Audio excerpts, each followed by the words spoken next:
नमस्कार श्रोता बंधु ओडिया गल्प संभार चैनल रे आपण मानक स्वागत। आज आम गोटे सुंदर गल्प नहीं आसचु जहाँ को लिखिछंती महापात्र नीलमणि साहू।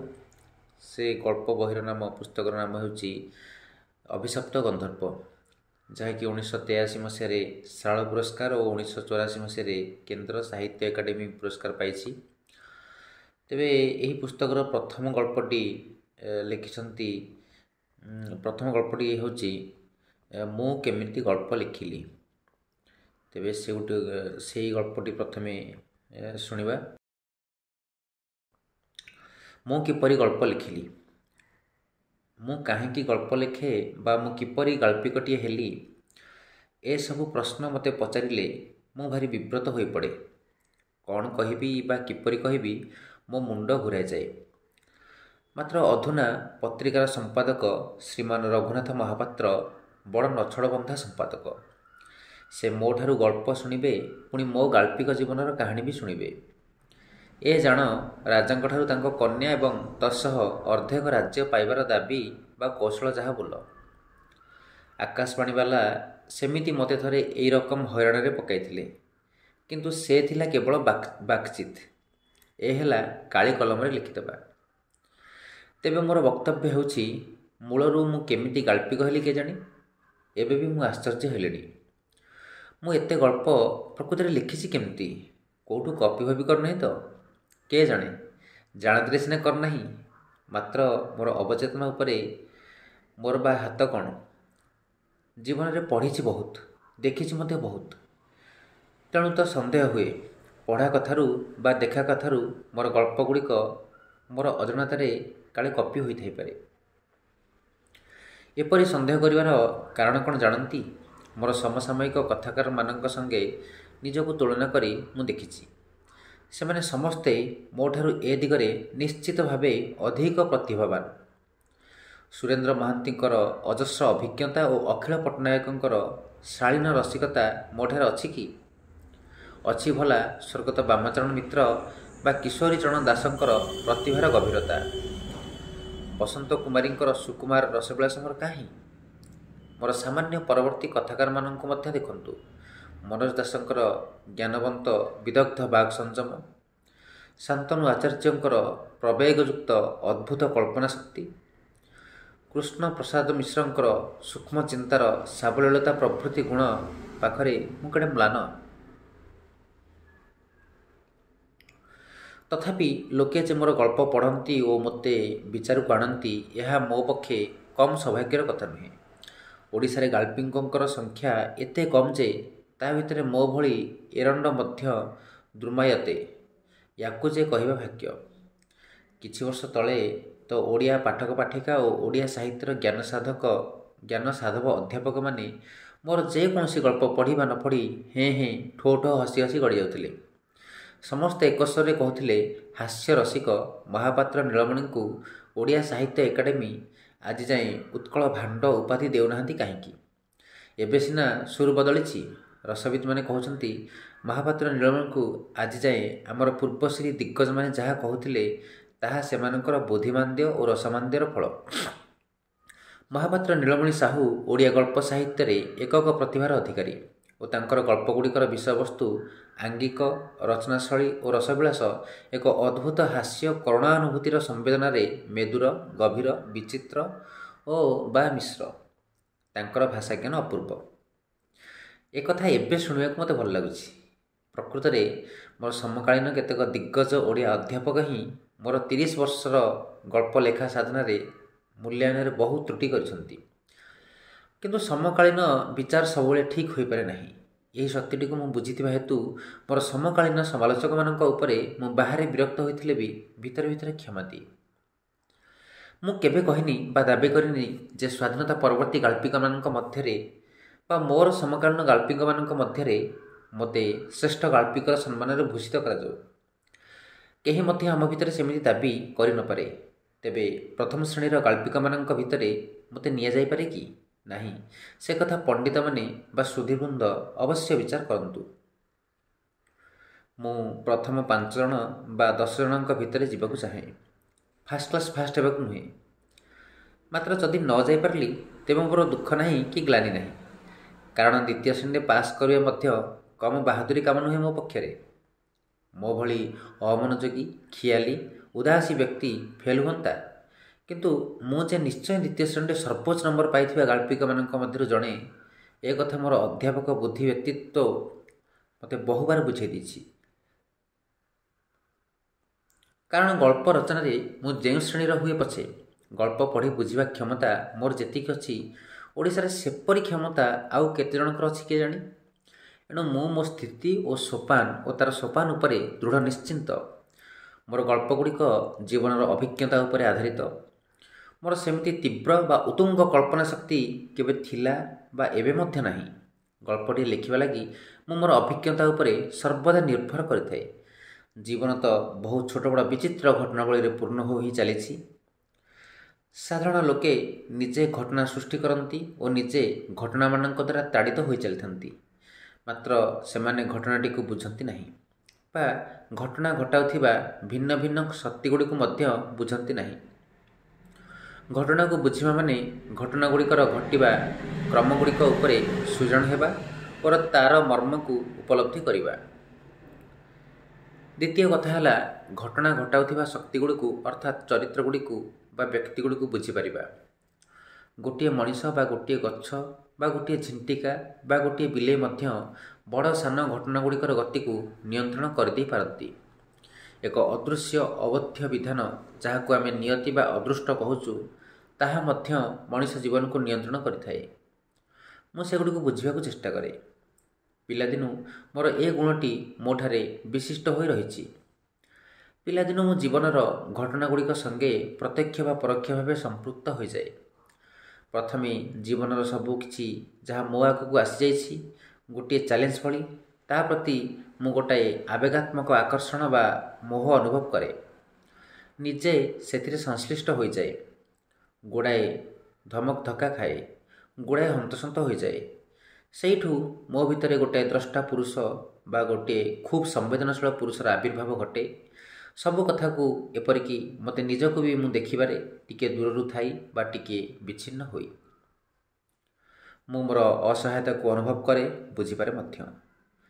ବୁଝିପାରେ କିପରି ମୁଁ ବଢ଼ି ପାଣିରେ କୁଟା ଖିଅଟିଏ ଭଳି କେବଳ ଭାସି ଯାଇଛି, ପ୍ରତିରୋଧ କରିପାରି ନାହିଁ। ମୋଠାରୁ ଶକ୍ତିଶାଳୀ ଶକ୍ତିମାନଙ୍କ ହାତରେ ମୁଁ ଗୋଟାଏ ପୁତ୍ତଳିକା ହୋଇଯାଇଛି। କେହି ଜଣେ କାମୁକା ରମଣୀ ମୋର ଇଚ୍ଛା ବିରୁଦ୍ଧରେ ମୋତେ ତା'ର ସନ୍ତୋଷ ପାଇବାର ଯନ୍ତ୍ର ରୂପେ ବ୍ୟବହାର କରିଛି। କେଉଁ ମୁହୂର୍ତ୍ତରେ କେଉଁ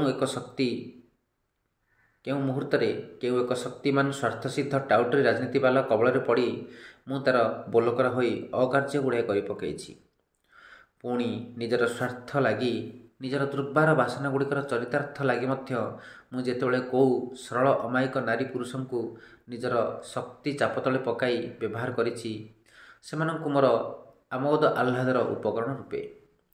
ଏହା ଛଡ଼ା ମଧ୍ୟ ବହୁ ବଳବାନ ଅଦୃଷ୍ଟ ବା ନିୟତି ହାତରେ ମୁଁ ବୃଥାଟାରେ କେତେଥର ଉତ୍ପୀଡ଼ିତ ହୋଇଛି। ତା'ର ପ୍ରରୋଚନାରେ କୁପଥଗାମୀ ହୋଇଛି। ତା'ର କିଛି ଠିକ୍ ଠିକଣା ନାହିଁ। ମୁଁ ଜାଣେ, ବହୁ ବିଷୟରେ ମୁଁ ନିଜେ ଯେମିତି ଅସହାୟ, ଅନ୍ୟ ଲୋକେ ମଧ୍ୟ ତଦ୍ରୂପ ଅସହାୟ। ମଣିଷ ତା'ର ନିଜର ଆବେଗ ଓ ପ୍ରବେଗରେ ପରିଚାଳିତ ହୋଇଯାଏ। ତା'ର ନିଜର କୂଟବୁଦ୍ଧି ଦ୍ୱାରା ପରିଚାଳିତ ହୋଇଯାଏ। ବିଚାର ବୁଝିପାରେ ନାହିଁ ଯେ ସେ ସ୍ୱାଧୀନ ଭାବରେ କିଛି କରିପାରୁନାହିଁ। ଏତେ ବଡ଼ ଜଣେ ବୁଦ୍ଧିମାନ ରାଜନୀତିଜ୍ଞ ବା ଜଣେ ଜ୍ଞାନବନ୍ତ ଅଧ୍ୟାପକ, ଡାକ୍ତର ବା ଇଞ୍ଜିନିୟର ବା ଏଡ଼େ ଚମତ୍କାର ସରଳ କୃଷକଟିଏ ବା ଶ୍ରମିକଟିଏ ବା ଗ୍ରାମର ବୋଧା ମୁଖିଆ ଲୋକଟିଏ ଅସହାୟତାରେ ସର୍ବେ ସମାନାଃ। ଚୋର ଯାହା, ସାଧୁ ତାହା। ସମସ୍ତେ ପୁଣି ଏକ ବିରାଟ ରହସ୍ୟମୟ ଅବଚେତନକୁ ଭିତରେ ଧରି ବୁଲୁଛନ୍ତି। ସମସ୍ତେ ଅଧୀନ ସେହି ଅବଚେତନର ପ୍ରରୋଚନା ପାଖରେ। ମୋର ଓ ମଣିଷର ଏ ପ୍ରକାର ଅସହାୟତା ପିଲାଦିନୁ ଦେଖି ଆସିଛି, ବୁଝି ଆସିଛି, ବିରକ୍ତ ହୋଇଛି, ବିଦ୍ରୂପ କରିଛି, ପୁଣି କ୍ଷମା କରିଛି। କାନ୍ଦି କାନ୍ଦି କ୍ଷମା କରିଛି ମଣିଷକୁ। ଦିନେ ଦିନେ ଅଧାରାତିରେ ବିଛଣାରୁ ଉଠିଯାଇ ବାହାରେ ଆକାଶକୁ ଚାହିଁ ଶୂନ୍ୟତା ଉପରେ ବିଧା ପରେ ବିଧା କୁଟି ଦେଇଯାଏ। ଆକାଶକୁ ଚାହିଁ ପଚାରେ, ହେ ଏଇସବୁ ଅସହାୟତାର ବଦମାସ ସ୍ରଷ୍ଟା, କିଏ ତୁମେ? କେଉଁଠି ଅଛ? ମଣିଷକୁ ଏତେ ଅସହାୟ କଲ କାହିଁକି? ପ୍ରକୃତରେ ପଶୁ ଆମଠାରୁ ବେଶୀ ଅସହାୟ ନୁହେଁ। ତାର ଗାର୍ଜନ ଅଛନ୍ତି ପ୍ରକୃତି ଦେବୀ। ଆମେ ପ୍ରକୃତିର ତ୍ୟଜ୍ୟ ସନ୍ତାନ। ଆମର ମା ବାପା କେହି ନାହିଁ। କିନ୍ତୁ ପଶୁ ଆମଠାରୁ ଅସହାୟ ନୁହେଁ ସିନା, କିନ୍ତୁ ଆମଠାରୁ ବେଶୀ ଅବୋଧ, ନିର୍ବୋଧ, ବେଶୀ ବୋକା। ପଶୁ ପ୍ରତି ଅନୁକମ୍ପା ଜାତ ହୁଏ, ମାତ୍ର ମନୁଷ୍ୟ ଲାଗି ଉଚ୍ଚକିତ ସ୍ୱରରେ କାନ୍ଦିବାକୁ ଇଚ୍ଛା ହୁଏ। ଆହା, ଆମେ ଏତେ କଥା ବୁଝିପାରୁଛୁ, ଅଥଚ ଆମେ ଏତେ ଅସହାୟ, ଆମେ ଏତେ ଦୁଃଖୀ। ଏହିସବୁ କଥା ବୁଝିପାରିବା ହିଁ ମଣିଷର ଦୁଃଖ। ଏହି ଅସହାୟତା ବୋଧ ହିଁ ମଣିଷର ଦୁଃଖ। ପିଲାଦିନୁ ଏ ହିସାବରେ ମୁଁ ବଡ଼ ଦୁଃଖୀ। ବୁଝିପାରିବାର ଗୋଟାଏ ସକରୁଣ ବିଷାଦ ବୋଧ ମୋର ଚିତ୍ତକୁ ସର୍ବଦା ଘିରି ରହିଆସିଛି। ଆଉ ମୋତେ ମଣିଷ ସମ୍ପର୍କରେ ଗଳ୍ପ ଲେଖିବାକୁ ପ୍ରବର୍ତ୍ତାଇ ଆସିଛି। ଗଳ୍ପ ଲେଖିବା ମାନେ କ'ଣ? ମଣିଷ ସମ୍ପର୍କରେ ସଫେଇ ଦେବା ନା ଆଉ କ'ଣ କେଜାଣି? କେବଳ ମୋ ନିଜର ବା ମଣିଷର ନିର୍ବୋଧ ଅସହାୟତା ବା ସବୋଧ ଅସହାୟତାକୁ ଯେ ମୁଁ ଦେଖି ଆସିଛି ତାହା ନୁହେଁ। ମୁଁ ମଧ୍ୟ ଦେଖି ଆସିଛି ମଣିଷର ଏକ ଦୁର୍ବାର ସବଳତାକୁ। ମୋ ଭିତରେ ମଧ୍ୟ ମୁଁ ଦେଖିଛି ବହୁବାର ଏକ ସବଳ ବ୍ୟକ୍ତିତ୍ୱକୁ। ଏକ ସବଳ ଦୁର୍ବାର ମାନବୀୟ ସଂକଳ୍ପ କିପରି ମଣିଷକୁ ଏକ ଉଦ୍ଧତ ଗୌରବମୟ ଭୂମିକାରେ ଅଟଳ ହୋଇ ଛିଡ଼ା କରାଇ ଦେଇଛି, ତାହା ମଧ୍ୟ ମୁଁ ମୋ ଭିତରେ ଓ ଅପର ମଣିଷ ଭିତରେ ବାସ୍ତବ ରୂପେ ପ୍ରତ୍ୟକ୍ଷ କରିଛି। ବହୁ ଶକ୍ତିଶାଳୀ ଅମାନୁଷିକ ଶକ୍ତି ବା ଦୁର୍ଦ୍ଦଶ ନୃଶଂସ ନିୟତିର ଶତ ନିପୀଡ଼ନ ସତ୍ତ୍ୱେ ମଣିଷ ତା'ର ଅନମନୀୟ ଉଦ୍ଧତ ବୀରତ୍ୱ ସହକାରେ ଉନ୍ନତ ଶିର ହୋଇ ଦଣ୍ଡାୟମାନ ହୋଇ ରହିଥିବାର ଦୃଶ୍ୟ ମୁଁ ସାଧାରଣ ଅସାଧାରଣ ବହୁ ନରନାରୀଙ୍କ ଜୀବନରେ ପ୍ରତ୍ୟକ୍ଷ କରିଛି ମଧ୍ୟ ନିଜ ଜୀବନରେ କ୍ଷେତ୍ରରେ। ଅଟଳ ବଣରେ ବି ଚୋର ଓ ସାଧୁ ସର୍ପ ସମାନାହା। ସବୁ ପ୍ରକାର ଗୁଣ ଦୁର୍ଗୁଣର ମିଶାମିଶି ଏକ ଚମତ୍କାର ଆକର୍ଷଣୀୟ ଚରିତ ଏହି ମଣିଷ ସମାଜର। ସବୁ ବାଧାବିଘ୍ନ ସତ୍ତ୍ୱେ ସେ ଅଗ୍ରସର ହୋଇ ଚାଲିଛି। ତା'ର ଏକକ ବିପର୍ଯ୍ୟୟ ବା ପରାଜୟ ଭିତରେ ଫୁଟି ଦିଶୁଛି ଏକ ସମଷ୍ଟିର ସମୃଦ୍ଧି ଓ ବିଜୟ। ଏହି ମଣିଷକୁ ମୁଁ ଭଲ ପାଇ ଆସିଛି ପିଲାଦିନୁ, ଭଲ ପାଇଛି ମୁଁ ନିଜକୁ ବି। ତେଣୁ ତା'ର କୀର୍ତ୍ତି ଆଉ ଅକୀର୍ତ୍ତିର କାହାଣୀକୁ ମୁଁ ଆଉ ଜଣକ ଆଗେ ବଖାଣିବାକୁ ନିଜ ଭିତରେ ପ୍ରରୋଚନା ପାଇ ଆସିଛି। ମଣିଷ ସିନା ଶୁଣିବାକୁ ଚାହେଁ ଅପର ମଣିଷଟି କାହାଣୀ। ମଣିଷ ହିଁ ଶୁଣିବାକୁ ସିନା ଚାହେଁ ଅପର ମଣିଷଟିର କାହାଣୀ। ଅମୁକ ରାଜା ପୁଅ କ'ଣ କଲାଟି ମାଷ୍ଟ୍ରେ, ସମୁକ ଚଷା ପୁଅ କ'ଣ କଲାଟି ମଉସା, ଅମୁକ କଟୁଆଳୁ ପୁଅ କ'ଣ କଲାଟି ଖୁଡ଼ି, ଢମୁକ ଘର ଝୁଅ କାହିଁକି ଢିଙ୍କିଶାଳଟେ ଦୌଡ଼ି ଦେଇ ମଲାଲ ନାନି, ଅମୁକ ସାହିର ସମୁକ ପ୍ରଧାନ ପୁଅ କେଉଁଆଡ଼େ କାହିଁକି ଦେଶାନ୍ତରୀ ହୋଇଗଲା ହୋ ଭାଇ, ହଇଓ ଦାମ ଖଟୁଆ ତୁମ ପାନ ଗୁଆ କିଏ ନେଇଗଲା, ଏବେ ବୁଲୁଅଛ ଧରି ଖାଲି ବଟୁଆ, କୁହ ବଳଦେବ ପଣ୍ଡା କଦଳୀ ଗଛର ଘଇତା ନାହିଁ, ଭଲା ସେ କେମିତି କାଢ଼ିଲା ଭଣ୍ଡା, ଅଳେଇଚ ମତେ ଦେଖି କିଆଁ ପଳେଇଚ। ଏମିତି ହଜାର ଉତ୍ସୁକତା ମଣିଷର ଅପର ମଣିଷଟି ବିଷୟରେ ଜାଣିବା ପାଇଁ। ସୁଖର କଥାଟି ଶୁଣିଲେ ହସିବା ପାଇଁ, ଦୁଃଖର କଥାଟି ଶୁଣିଲେ ହାହାକାର କରି କାନ୍ଦିବା ପାଇଁ। କାହିଁକି ଏ ଉତ୍ସୁକତା? କାରଣ ମଣିଷ ଭଲ ପାଏ ଅପର ମଣିଷକୁ, ଶୁଣିବାକୁ ଚାହେଁ ଆରକ ମଣିଷର କଥା। ମଣିଷ ଦେଖିବାକୁ ଚାହେଁ ଆଉ ଗୋଟିଏ ମଣିଷକୁ। କାରଣ ମଣିଷ ଚାହେଁ ଅଜଣା ମଣିଷଟି ସଙ୍ଗେ ପ୍ରତ୍ୟକ୍ଷରେ ବା ପରୋକ୍ଷରେ ସମ୍ପର୍କ ଥାପିବା ପାଇଁ। ଆଉ ସବୁ ପ୍ରକାର ଗଳ୍ପ ମଧ୍ୟ ମଣିଷ ସଙ୍ଗେ ବା ଆଉ କାହା ସଙ୍ଗେ ଏହି ସମ୍ପର୍କ ଥାପିବାର କାହାଣୀ, ସମ୍ପର୍କ ଭାଙ୍ଗିଯିବାର ବା ସମ୍ପର୍କ ଯୋଡ଼ି ହୋଇଯିବାର କାହାଣୀ। ଜଣେ ଗଳ୍ପ ଲେଖକ ହିସାବରେ ମୁଁ ମଣିଷର ଏହି ସମ୍ପର୍କ ଥାପନାର କାରଣ ମଧ୍ୟ ଖୋଜି ଖୋଜି ଆସିଛି ମୋ ଜୀବନରୁ ଓ ଅପର ଜୀବନରୁ। ଏହି ସମ୍ପର୍କ ଥାପନାର କେତେ ବୁକୁଫଟା ଓ ବୁକୁଭରା କାହାଣୀ ମୋର ମନ ପିଢ଼ିରେ ସଞ୍ଚିତ ହୋଇ ରହିଛି। ସବୁ କଥା କହିପାରିନି। କିଛି କହିସାରିଲା ବେଳକୁ ଆହୁରି ପେଢ଼ି ଭିତରେ କେତେ କାହାଣୀ ଭର୍ତ୍ତି ହୋଇ ଯାଇଛନ୍ତି। ପିଲାଦିନୁ ସବୁ ମଣିଷଙ୍କୁ ଦେଖି ଆସିଛି ଏହି କଥା ଆଉ କାହାଣୀ ଜଗତର ନାୟକ ନାୟିକା ବା ଚରିତ୍ର ରୂପେ। ସବୁ ବ୍ୟକ୍ତି ମୋତେ ମନେ ହୋଇଛନ୍ତି ଚରିତ୍ର ରୂପେ ବହୁ ବହୁ କଥା କାହାଣୀର। ଆମ ଗାଁର ସେହି ରାତିରେ ଚୋରି କରି ଦିନରେ ବନ୍ଧ ହୋଇ ମାଡ଼ ଖାଉଥିବା ରସା ସାହୁ, ଯାହାର ଥିଲା ଏଡ଼େ ଏଡ଼େ ନାଲ ନାଲ ଡିମା ଡିମା ଆଖି, ଯେ ଗୋଟା ଗୋଟା ଛେଳିକୁ ବିଲରୁ ବାନ୍ଧି ଆଣି ମୋଡ଼ିଦିଏ, ଶାଗୁଆତି କରି ରାନ୍ଧି ରୁନ୍ଧି ଗୋଟାଯାକ ଛେଳି ନିଜ ଗର୍ଭକୁ ଖେପିଦିଏ। ରାକ୍ଷସ ଭଳି ଚେହେରା, ମାଇପ ନାହିଁ, ପିଲାଝିଲା ନାହିଁ, ଏକୁଟିଆ ଥାଏ, ସବୁବେଳେ ରାଗ ତମତମ। ଲୋକେ କହନ୍ତି ସେ ଏଡ଼େ ନୃଶଂସ ଥିଲା ଯେ ଭଜନୀ ସ୍ୱଇଁ ସାଙ୍ଗେ କଳି ଲଗାଇ ତା'ର 5 ବର୍ଷର ପୁଅକୁ ବେକ ମୋଡ଼ି ଗୋଟିଏ ଅମୁହାଁ କୂଅ ଭିତରେ ପକାଇଦେଲା। ସେଇ ରସା ସାହୁ କାହିଁକି କେଜାଣି ଦିନେ ଦିନେ ମୋତେ ଡାକି ତା'ର ଏକୁଟିଆ ଘର ଭିତରେ ବସାଉଥିଲା। ମୋତେ ସେତେବେଳେ ମାତ୍ର 6 ବର୍ଷ। ମୁଁ ଡରି ଡରି ତା ଅନ୍ଧାରିଆ ଘର ଭିତରେ ପଶୁଥିଲି। ମୋତେ ସେ ତାଟିଆ ମାଉଁସ ତରକାରୀ ଖୁଆଉଥିଲା। ତାପରେ ଚିରା ଭାଗବତ ବହିଟେ ଦେଖାଇ କହୁଥିଲା, ବୋଲ ଏଥିରୁ ଅଧ୍ୟାୟ। ମୁଁ ଖୁବ୍ ସୁନ୍ଦର କଣ୍ଠରେ ବୋଲିଥିଲି, ଅବଶ୍ୟ ଡରି ଡରି। କୃଷ୍ଣଘାତକ ଜରାସର୍ବର କାତର ଉକ୍ତି। କାତରେ ବେନି କର ଯୋଡ଼ି, କୃଷ୍ଣ ଚରଣ ତଳେ ପଡ଼ି, ଉଠି କପାଳେ ମାରେ କର, ବୋଲଇ ମୁହିଁ ଦୁରାଚାର। ନ ଜାଣି କଲି ଏତେ କର୍ମ, କେ ମୋତେ କଲା ମତି ଭ୍ରମ। ମୁଁ ଯେ ପାମର ଦୁରାଚାର, ନରକେ ନିବାସ ମୋହର। ତୁ ନାଥ ଜଗତ ସୋଦର, ଏ ଅପରାଧ କ୍ଷମା କର। ମୁଁ ଏତିକି ବୋଲୁ ବୋଲୁ ରସାସାହୁର କ'ଣ ହୁଏ କେଜାଣି ସେହି ଅନ୍ଧାରିଆ ଘର ଭିତରେ ହୋ ହୋ ହୋଇ କାନ୍ଦି ଉଠେ, ଆଉ ଭୂଇଁ ଉପରେ ମୁଣ୍ଡ ବାଡ଼େଇ ଲମ୍ବ ହୋଇ ତଳେ ପଡ଼ିଯାଏ। ଅନ୍ଧାରିଆ ଘର ଭିତରୁ ଜୁକୁଜୁକୁ ହୋଇ ଦିଶୁଥାଏ କାନ୍ଥ କୁରାରୁ ଖଣ୍ଡିଏ ଛୋଟ ମଳିନ ଜଗନ୍ନାଥ ଫଟୋ ମାତ୍ର। ଏହି ଘଟଣାର 2-4 ଦିନ ପରେ ଦେଖାଯାଏ ପୁଣି ଯେଉଁ କଥାକୁ ସେଇ କଥା। ରସାସାହୁ କାହାର କ'ଣ ଚୋରି କରି ପୁଣି ବନ୍ଧା ହୋଇ ସାହିଯାକ ବୁଲା ହେଲାଣି। ରସାସାହୁ ଲାଗି ମୁଁ କ'ଣ କମ୍ କାନ୍ଦିଛି? ତାକୁ ଗ୍ରାମରେ ସମସ୍ତେ ଘୃଣା କରୁଥିଲେ, ମାତ୍ର ସେ ଶିଶୁହନ୍ତା ମୋତେ କାହିଁକି ଏତେ ଭଲ ପାଉଥିଲା? ମୁଁ ଦିନେ ତାକୁ କହିଲି, ରସା ଭାଇ, ଏ ଚୋରି କାହିଁକି କରୁଛ? ଏତେ ମାଡ଼ କାହିଁକି ଖାଉଛ? ରସା ସାହୁ ମୋତେ କୋଳରେ ଜାକି ମୋ ଗାଲକୁ ଚିପି ଦେଇ ଗୋଟେ ଅଟହାସ୍ୟ କରି କହିଲା, ହା ହା ହା, ଗରଳେ ଜାତ କଲୁ ମୋତେ, ସ୍ୱଭାବ ଛାଡ଼ିବି କେମନ୍ତେ? ତୁ ସେ କଥା କେମିତି ବୁଝିବୁ ରେ ପୁଅ? ତୁ ତ ବିଷ୍ଣୁ କଳାରେ ଜନ୍ମ ହୋଇଛୁ।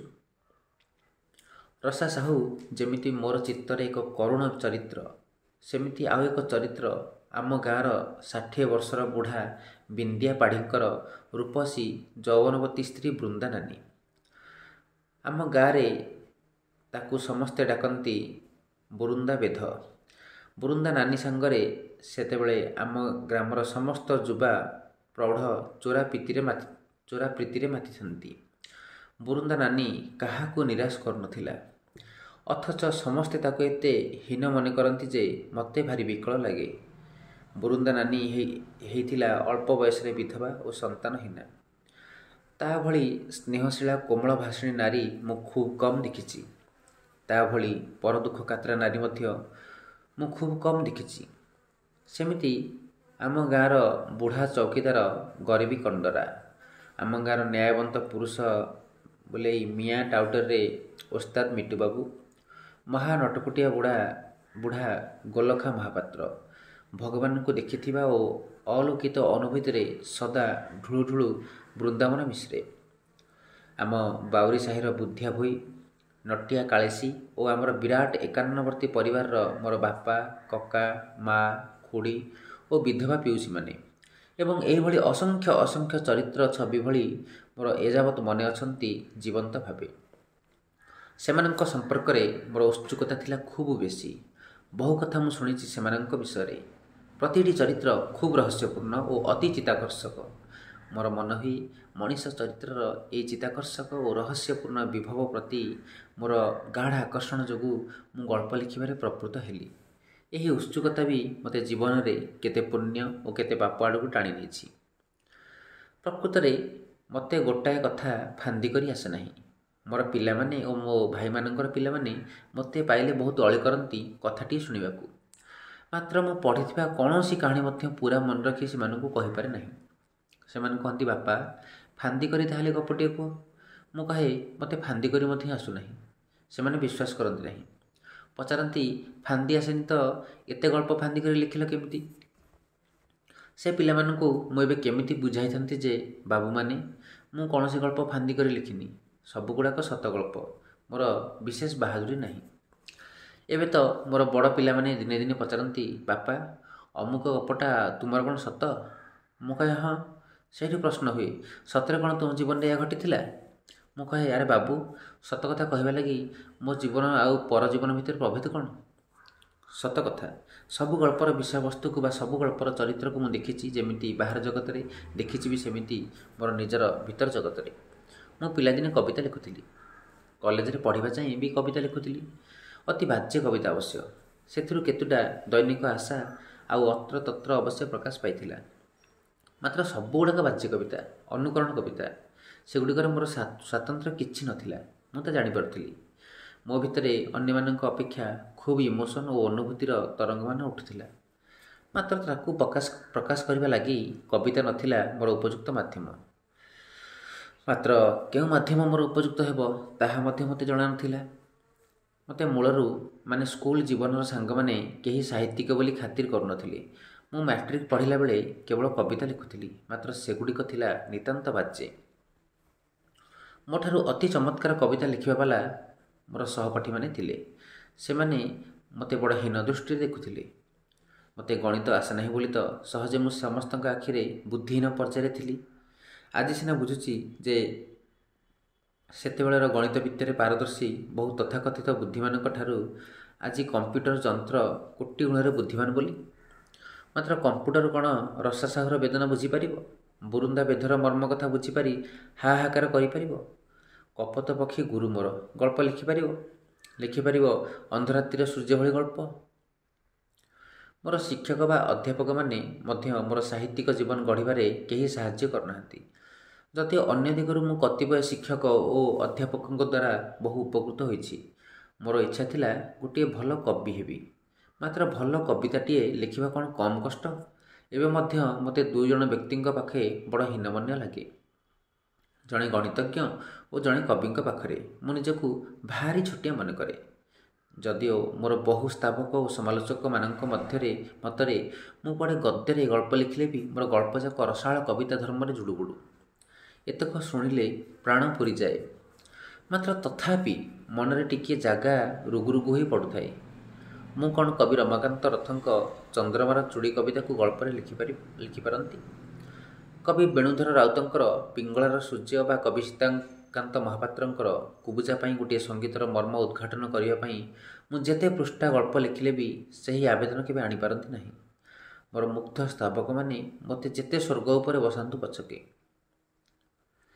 ପରବର୍ତ୍ତୀ ଜୀବନରେ ଅବଶ୍ୟ ମୁଁ କେତୋଟି ଚଳନୀୟ କବିତା ଲେଖି କିଛି ପ୍ରଶଂସା ପାଇଛି। ମାତ୍ର ସେ ପ୍ରଶଂସା ମୋର ହୀନମନ୍ୟତାକୁ ଆହୁରି ବଢ଼ାଇଦିଏ। ଅଥଚ ଆଶ୍ଚର୍ଯ୍ୟ କଥା, ଓଡ଼ିଆ ସାହିତ୍ୟର ବିଶିଷ୍ଟ ସମାଲୋଚକ, ପ୍ରଜ୍ଞା ପତ୍ରିକାର ପ୍ରାଜ୍ଞ ସମ୍ପାଦକ ଅଧ୍ୟାପକ ଯତୀନ୍ଦ୍ର ମୋହନ ମହାନ୍ତି ମୋତେ କବିତା ଲେଖିବାକୁ ବେଶୀ ପ୍ରବର୍ତ୍ତାନ୍ତି। ମୋର ପ୍ରିୟତମା ସ୍ତ୍ରୀ ଶ୍ରୀମତୀ ପ୍ରସନ୍ନ କୁମାରୀ ଦେବୀ ମୋର ପ୍ରାୟ ସମସ୍ତ ଗଳ୍ପର ଆଦ୍ୟ ପାଠିକା। ତାଙ୍କୁ ଭଲ ଲାଗିଲେ ବା ସେ ଭଲ ବୋଲି କହିଦେଲେ ମୁଁ ଗଳ୍ପଟି ସମ୍ବନ୍ଧେ ବେଶ୍ ନିଶ୍ଚିନ୍ତ ହୋଇଯାଏ। ତାଙ୍କର ଗଳ୍ପ ବୁଝିବାର କ୍ଷମତା ମୋ ମତରେ ଖୁବ୍ ତୀକ୍ଷ୍ଣ। ଅତି ଗୂଢ଼ କଥାଟିକୁ ମଧ୍ୟ ସେ ଚଟ୍କିନା ଧରି ନିଅନ୍ତି। ପ୍ରଥମ ପାଠରେ ଯଦି ଦେଖେ ତାଙ୍କ ବୁଝିବାରେ ଟିକିଏ କେଉଁଠି ଅସୁବିଧା ରହିଗଲା, ମୁଁ ଦ୍ୱିତୀୟବାର ଲେଖାରେ ତାକୁ ଆଉ ଟିକିଏ ବିଶ୍ଳେଷଣ କରିଦିଏ। ଏହା ଫଳରେ ମୋର ଗଳ୍ପଗୁଡ଼ିକ ପ୍ରାୟ ସର୍ବସାଧାରଣ ମୋଟାମୋଟି ବୁଝିଯାଆନ୍ତି ଯେ ଯାହା ମାର୍ଗରେ। କିନ୍ତୁ ଏହା ଫଳରେ ମୋର ଗଳ୍ପ ଗୋଟିଏ ଦୁର୍ନାମ ମଧ୍ୟ ଅର୍ଜନ କରିଛି। ବହୁ ପଣ୍ଡିତ ଓ ବିଦଗ୍ଧ ସମାଲୋଚକ ଏବଂ କରିତ୍କର୍ମା ଗାଳ୍ପିକମାନଙ୍କ ମତରେ ମୁଁ ବୃଥା ଗୁଡ଼ାଏ ପୃଷ୍ଠା ଖାଲି ବକବାଜି କରେ। ସଂକ୍ଷିପ୍ତ ଶିଳ୍ପକଳା ଓ ବାକ୍ ସଂଯମ ମୋତେ ଜଣା ନାହିଁ। ମୁଁ ଓ ମୋ ସ୍ତ୍ରୀ ଓ ବିଦଗ୍ଧ ପଣ୍ଡିତମାନଙ୍କୁ ଏକାଥରକେ ସନ୍ତୁଷ୍ଟ କରିପାରି ନାହିଁ, ପାରିବି ମଧ୍ୟ ନାହିଁ। ମୋ ଗଳ୍ପଗୁଡ଼ିକର ଦୋଷ ଲାଗି ମଧ୍ୟ ମୋର ଗ୍ଳାନି ନାହିଁ। ମୁଁ ଯାହା ମୋ ଗଳ୍ପରେ ତାହା ହିଁ ସ୍ୱାଭାବିକ ଭାବେ ପ୍ରକାଶ ପାଉ।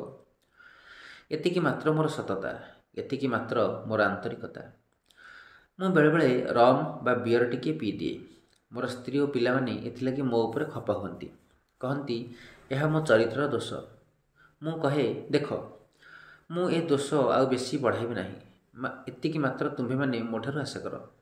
କିନ୍ତୁ ତୁମର ସ୍ୱାମୀ ଏବଂ ବାପା ଯେ ବହୁ ଗୁଣ ଓ ଅଳ୍ପ କିଛି ଦୋଷ ସମ୍ପନ୍ନ ବ୍ୟକ୍ତି, ଏତିକି ଜାଣି ଖୁସି ହୁଅ। ଅଧିକ ଆଶା କର ନାହିଁ। ମୋ ଗଳ୍ପ ଉପନ୍ୟାସ ସମ୍ପର୍କରେ ମଧ୍ୟ ସେଇ କଥା ମୁଁ କହୁଛି। ସୁଧୀବୃନ୍ଦ, ଆପଣମାନେ ହଂସ ସଦୃଶ। ମୋର ଲେଖାରୁ ଦୋଷତକ ବାଦ ଦେଇ ଆପଣମାନଙ୍କ ଉଦାର ଗୁଣରେ କେବଳ ଗୁଣତକ ଗ୍ରହଣ କରନ୍ତୁ। ମୋର ପାଠକ ପାଠିକାଙ୍କୁ ମଧ୍ୟ ଧନ୍ୟ କହିବା। ସେମାନେ ମୋର ଲେଖାର ଦୋଷତକ ଯଦି ଧରି ବସିଥାନ୍ତେ, ମୁଁ ଲେଖନ୍ତି କାହିଁକି? ହଁ, ଆଉ ଗୋଟିଏ କଥା, ମୁଁ ବହୁ ପ୍ରକାର ଗଳ୍ପ ଲେଖିଛି। ବହୁ ପ୍ରକାର ଶୈଳୀ ଓ ଆଙ୍ଗିକର ପ୍ରୟୋଗ କରିଛି। ବହୁ ପ୍ରକାର ଭାଷା ଓ ଶୈଳୀ ବ୍ୟବହାର କରିଛି।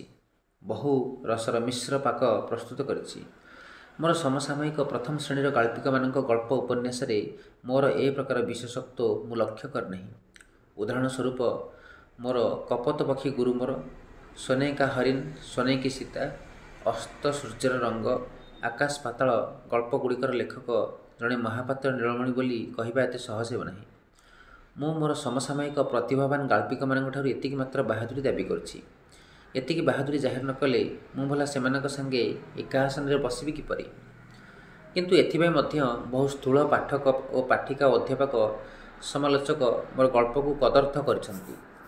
ଦାନ୍ତ ଓ ବେଦାନ୍ତ, ସୁମିତ୍ରାର ହସ ଗଳ୍ପ ପଢ଼ିସାରି ଜଣେ ଓଡ଼ିଆ ସାହିତ୍ୟର ଦିଗ୍ଗଜ ଅଧ୍ୟାପକ ମୋତେ କହିଲେ, ଏଡ଼େ ସୁନ୍ଦର ହାସ୍ୟରସାତ୍ମକ କାହାଣୀ ଗୋପାଳ ଭାଣ୍ଡଙ୍କ ପରେ ଆମ ସାହିତ୍ୟରେ ଆଉ କେହି ଲେଖିନାହାନ୍ତି।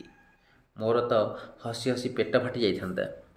ମୁଁ ସେ ମୂର୍ଖ ଗାଲରେ ଦୁଇଟା ମୁଖି ମାରିବାକୁ ବସିଥିଲି, ମାତ୍ର ସାଙ୍ଗେ ସାଙ୍ଗେ ହାତ ରହିଗଲା। ମୋତେ ଦେଖାଗଲା ସେ ଗୋଟାଏ ବୋକା ଚରିତ୍ର ଭଳି। ସେଇଠୁ ରାଗ ଚାଲିଯାଇ କରୁଣା ହେଲା। ମୁଁ ହସି ହସି କହିଲି, ମହାଶୟ, କେବଳ ହାସ୍ୟରସ୍ୟର ସ୍ଥାୟୀ ଭାବ ହେଉଛି ହାସ୍ୟ, କରୁଣରସର ସ୍ଥାୟୀ ଭାବ ହେଲା ଶୋକ। ଆପଣ ଦାନ୍ତୁଡ଼ି ସ୍ତ୍ରୀ ଲୋକର କାନ୍ଦକୁ ଯଦି ବୁଝିବେ ସେ ହସୁଛି ବୋଲି, ତେବେ ବିଚାରୀ ମଲା। ଗଣ୍ଡମୂର୍ଖ ଅଧ୍ୟାପକ ତଥାଚ କିଛି ବୁଝିପାରିଲେ ନାହିଁ। ଖାଲି ହେଁ ହେଁ ହୋଇ ହସିଲେ ଓ ମୋତେ ଦେଖାଇବାକୁ ବସିଲେ ଯେ ସେ ତଥାଚ ମୋର କଥାର ମର୍ମ ବୁଝି ହସୁଛନ୍ତି। ଓଡ଼ିଆ ସାହିତ୍ୟ ବିଭାଗରେ ଏ ଧରଣର ଗଣ୍ଡ ଅଧ୍ୟାପକଙ୍କ ସଂଖ୍ୟା ଅଗଣନ। ଏମାନେ ଜାଣ ଓଡ଼ିଆ ସାହିତ୍ୟକୁ ମାରି ଶେଷ କରି ସାରନ୍ତେଣି। ଉତ୍କଳ ଭାରତୀଙ୍କର ଭାଗ୍ୟ ଭଲ, ତଥାପି ମଧ୍ୟ ଏ ବିଭାଗରେ କେତେଜଣ ବୁଦ୍ଧିମାନ ଓ ବିଦଗ୍ଧ ପଣ୍ଡିତ ସମାଲୋଚକ ଏବେ ବି ଅଛନ୍ତି। ଭବିଷ୍ୟତ କଥା କିଏ ବା କହିପାରିବ? ବହୁ କଥା ଗପିଲିଣି। ଗପୁଡ଼ି ସ୍ୱଭାବତଃ। ଗଳ୍ପ ଲେଖି ଆନନ୍ଦ ପାଇଛି, ମାତ୍ର ସନ୍ତୋଷ ପାଇନାହିଁ। ଭଗବାନ ମୋତେ ଆସନ୍ତା ଜନ୍ମରେ କବିତା ଲେଖିବାର କ୍ଷମତା ଦିଅନ୍ତୁ। ଗଳ୍ପ ଲେଖିବା ପ୍ରବୃତ୍ତି ମୋର ଜୀବନକୁ ନାନାଦି ଅଭିଜ୍ଞତାର ସ୍ୱର୍ଗ ଓ ନରକ ଭିତରେ ଉଠାପକା କରିଛି। ତାହାଦ୍ୱାରା ମୁଁ ଅଭିଜ୍ଞ ହୋଇଛି, ଅନୁଭବୀ ହୋଇଛି। ମୋର ଖୁବ୍ ଆତ୍ମପ୍ରତ୍ୟୟ ମଧ୍ୟ ବଢ଼ିଯାଇଛି ମଧ୍ୟ ସାହସ। ଗଳ୍ପ ଲେଖା ମୋତେ ଜୀବନମୁଖୀ କରିଛି, ସମାଜ ସଚେତନ କରିଛି, ଦାୟିତ୍ୱ ନେବାର ପ୍ରବର୍ତ୍ତନା ଦେଇଛି। ମାତ୍ର ମୋର ଆତ୍ମା ପିଲାଦିନରୁ ଚାହିଁ ଆସିଛି ଗୋଟାଏ ନିଃସଙ୍ଗ ଯୋଗୀର ଜୀବନ। ଏକ ଉଦାସୀ ସର୍ବତ୍ୟାଗୀ ସନ୍ନ୍ୟାସୀ ଜୀବନ ପ୍ରତି ମୋର ଆତ୍ମା ଗଭୀର ଭାବେ ଆଶା କରିଆସିଛି। ମାତ୍ର ମୁଁ ଜାଣେ, ଏ ଗଳ୍ପ ଲେଖାର ପ୍ରବୃତ୍ତି ମୋର ଯେତେଦିନ ଥିବ, ମୁଁ ସେ ଜୀବନ ପୂର୍ଣ୍ଣ ଭାବେ ଗ୍ରହଣ କରିପାରିବି ନାହିଁ। ଈଶ୍ୱର ଜାଣନ୍ତି କେଉଁଦିନ ମୋର ଆତ୍ମାର ଏ ବାସନା ପୂର୍ଣ୍ଣ ହେବ। କିନ୍ତୁ ଗାଳ୍ପିକଟିଏ ଊଣା ଅଧିକେ କିଛି ନିଃସଙ୍ଗତା ଅନୁଭବ କରେ ନାହିଁ କି? ଭଲ ଗାଳ୍ପିକଟିଏ ଛୋଟକାଟିଆ ଯୋଗୀଟିଏ ନୁହେଁ କି? ଆଉ ଗୋଟିଏ କଥା କହିଦିଏ, ମୁଁ ତ ବୃତ୍ତିରେ ଥିଲି 25 ବର୍ଷ ଧରି ଶିକ୍ଷକ। ଶିକ୍ଷକର ନୀତି ନିୟମ ନିଷ୍ଠ ଜୀବନ ସଙ୍ଗେ ଗାଳ୍ପିକର ମୁକ୍ତ ଜୀବନ ଖାପେ ନାହିଁ। ମୁଁ ଦୁଇଟାକୁ ରକ୍ଷା କରିଛି ଆଜିଯାଏ ପ୍ରାଣପଣେ। ତେଣୁ ତା'ର ଫଳ ହୋଇଛି ଏଇଆ ଯେ ମୁଁ ଦ୍ୱିତୀୟ ଶ୍ରେଣୀର ଶିକ୍ଷକଟିଏ ଓ ଦ୍ୱିତୀୟ ଶ୍ରେଣୀର ଗାଳ୍ପିକଟିଏ ହୋଇ ଓଡ଼ିଆ ଆକାଶରେ ମିଞ୍ଜି ମିଞ୍ଜି ହୋଇ ଜଳିଲି, ଜାଜ୍ୱଲ୍ୟମଣ୍ଡ ହେଲି ନାହିଁ। କିନ୍ତୁ ସେଥିପାଇଁ ମଧ୍ୟ ମୋର ଗ୍ଳାନି ନାହିଁ। ଦ୍ୱିତୀୟ ଶ୍ରେଣୀରେ ପାସ୍ କରିବା କ'ଣ କମ୍ କଷ୍ଟ? ଓଃ, ମୋ ଭଳି ଖିଆଲି, ଉଦାସୀ, ଅମନୋଯୋଗୀ ପକ୍ଷରେ ତ କୋଟି ଗୁଣେ କଷ୍ଟ। ମୋର ସମସାମୟିକ ଗାଳ୍ପିକମାନଙ୍କ ମଧ୍ୟରୁ ମନୋଜ ଦାସ ମୋର ମୁଣ୍ଡରେ ବସିଛନ୍ତି, ଶାନ୍ତନୁ ଆଚାର୍ଯ୍ୟ ଓ କିଶୋରୀ ଦାସ ବସିଛନ୍ତି ମୋର ଦୁଇ କାନ୍ଧରେ, ବାମା ମିତ୍ର ଓ ବସନ୍ତ କୁମାରୀ ଦେବୀ ମୋର ହୃଦୟରେ, ସୁରେନ୍ଦ୍ର ମହାନ୍ତି ଓ ଅଖିଳ ପଟ୍ଟନାୟକ ମୋର ଦୁଇ କାଖରେ, କୃଷ୍ଣପ୍ରସାଦ ମୋର ପିଠି ଉପରେ ସବାର ହୋଇଛନ୍ତି। ଏମାନେ ସବୁ ମୋର ନମସ୍ୟ ଗାଳ୍ପିକ।